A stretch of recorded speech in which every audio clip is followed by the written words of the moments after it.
मंगलपुर नाम के एक गांव में छोटा सा परिवार रहता था, जिसमें सविता नाम की एक औरत और उसके बेटे थे। अपने पति के अचानक मृत्यु के बाद घर का सारा भार सविता पर ही आ गया था। 2 बेटों की परवरिश और पढ़ाई लिखाई में ही उसका सारा जीवन निकल गया। लेकिन जब उसके बच्चे बड़े हुए तो सविता को एक बड़ा फैसला लेना था। अरे सविता बहन, तुम यहाँ आओ, अंदर आओ। क्या हुआ, सब ठीक तो है ना? श्रीधर भाऊजी, आप जानते तो है ना, मेरे दोनों बच्चों को बड़ी मुश्किल से पाला है मैंने। अब उनके शहर जाकर कॉलेज पढ़ने का टाइम आ गया है, मगर मेरे पास इतने पैसे नहीं हैं कि मैं दोनों को आगे पढ़ा पाऊं। अगर एक बेटे को नहीं पढ़ाया तो उसके साथ अन्याय होगा। ऐसे में मैं क्या करूं?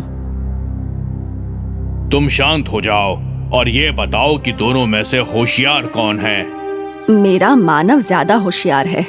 यूं तो अतुल भी ठीक ठाक पढ़ लेता है, मगर मानव पढ़ने में ज्यादा अच्छा है। तो बस फिर अतुल दोनों में से बड़ा है और होशियार भी। तुम उसे शहर पढ़ने के लिए भेजो और मानव को अपने पास ही रखो। मेरी जान पहचान में एक हलवाई के यहाँ नौकरी खाली है, मैं उसे वहीं पर लगवा दूंगा। श्रीधर की बात सुनकर सविता को तसल्ली मिलती है। वो मानव को बाहर पढ़ने के लिए भेजती है और अतुल को हरिया हलवाई के यहाँ नौकरी करने के लिए लगा देती है। अतुल को ना पढ़ पाने का अफसोस तो बहुत था, मगर अपने घर के हालात भली भांति जानता था, इसलिए उसने आगे पढ़ने की बिल्कुल भी जिद नहीं की। दिन ऐसे ही बीतता रहा और 3 साल बाद मानव को एक बड़े फूड चेन में सीनियर मैनेजर की नौकरी मिल जाती है। माँ, ये लो मिठाई खाओ। मेरी प्लेसमेंट एक बड़ी फूड चेन में मैनेजर के लिए हो गई है। किसमें हो गई है? फूड क्या? फूड चेन में माँ। जब कोई आदमी अपने होटल्स अलग अलग शहर में खोल लेता है, उसको फूड चेन कहते हैं, है ना भैया? बिल्कुल सही कहा रे तूने। 5 स्टार रेस्टोरेंट में माँ, बहुत अच्छी तनख्वाह मिलेगी। धीरे धीरे हम सब शहर में ही शिफ्ट हो जाएंगे। थोड़े महीनों में मानव का प्रमोशन जूनियर से सीनियर लेवल पर हो जाता है और वो अतुल और सविता को शहर ले जाता है।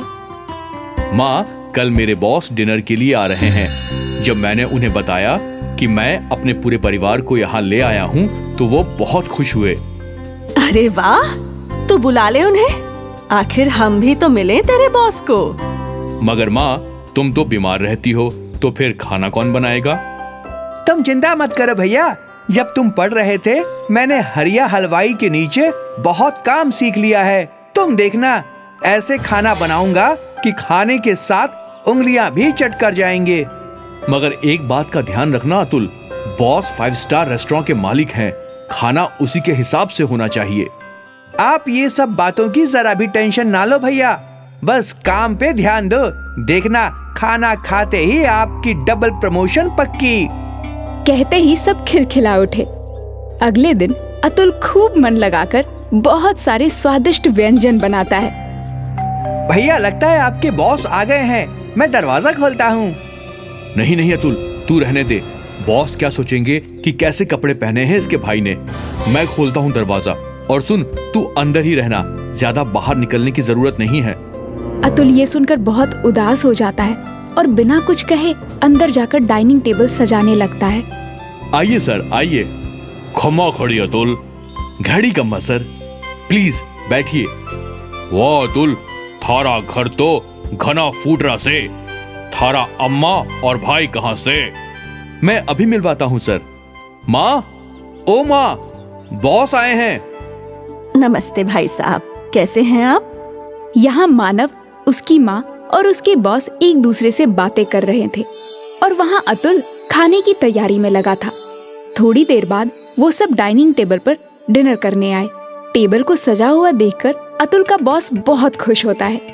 एक साइड फॉर्क, दूसरी साइड नाइफ और स्पून, टिश्यू, टेबल क्लॉथ, सब कुछ एकदम परफेक्ट था। I hope you like the food sir. It's amazing. किसने बनाया है? जी, मेरे छोटे बेटे ने, अतुल। अरे मानव, अतुल घर पे ही है। अब तक तूने मुझे मिलवाया नहीं उससे। वो सर, वो खाना बनाने में बिजी था ना, इसलिए। अतुल, अतुल बेटा, इधर तो आ जरा। अतुल हिचकिचाता हुआ बाहर आता है।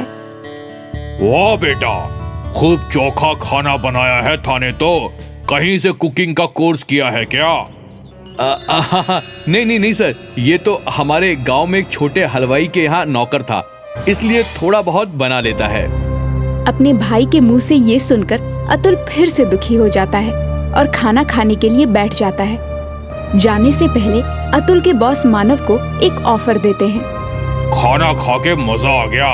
ना ही सिर्फ खाना मगर टेबल एटिकेट्स का भी पूरा ख्याल रखा था अतुल ने। सुनीता जी, अगर आप बुरा ना माने तो एक बात कहना चाहूंगा। आपका बेटा बहुत टैलेंटेड है। हमें एक नए शेफ की जरूरत है, तो क्या अतुल वहाँ हेड शेफ की नौकरी करना पसंद करेगा? मगर सर, अतुल ने कोई फॉर्मल डिग्री नहीं ली है इसमें तो। ये तो ऐसे ही बस थोड़ा बहुत कर लेता है। वो थारी टेंशन नहीं है मानव। मारे को बस स्वाद एक नंबर चाहिए और कुछ नहीं। अतुल, तुम कल मानव के साथ ऑफिस आ जाना और वहीं पे एक डिश बना के खिला देना। ये सुनकर अतुल तो बहुत खुश हो जाता है, मगर मानव को ये बात बिल्कुल पसंद नहीं आती। अगले दिन अतुल वहाँ पहुंचकर अपनी डिश बनाने लगता है। ये लीजिए sir, dal baati churma with an Italian twist. वाह वाह, खूब, बहुत बढ़िया डिश है। इसमें जो पुदीने का फ्लेवर है, आहा। क्या आपको अच्छी लगी सर? क्या मैं चख सकता हूँ? अरे ये तो बहुत अच्छी है। तो फिर? क्यों, चौंक गया ना? क्या हुआ सर? मैं कुछ समझा नहीं। अब तुम इसे खुद बताओ या मैं बताऊं? वो अतुल, मैं इस रेस्टोरेंट के शेफ को तुम्हारी डिश में नमक मिर्ची डालने के लिए कहा था, ताकि तुम्हें यहाँ नौकरी ना मिले। क्या? हाँ, और ये बात करते हुए सविता बहन ने तुम्हें फोन पे सुन लिया और मुझे पहले ही इन्फॉर्म कर दिया। इससे पहले कि वो शेफ कुछ कर पाता, मैंने उसे फायर कर दिया। मगर भैया, ऐसा क्यों? मैं नहीं चाहता था कि तुझे भी मेरे जितना पैसा और लाइफस्टाइल मिले। मैं चाहता था कि तू ऐसे ही मेरे टुकड़ों पर पले। यू आर फायर्ड मानव। नहीं सर, ऐसा मत कीजिए। मेरा भाई दिल का बुरा नहीं है। आप उसे नौकरी से मत निकालिए।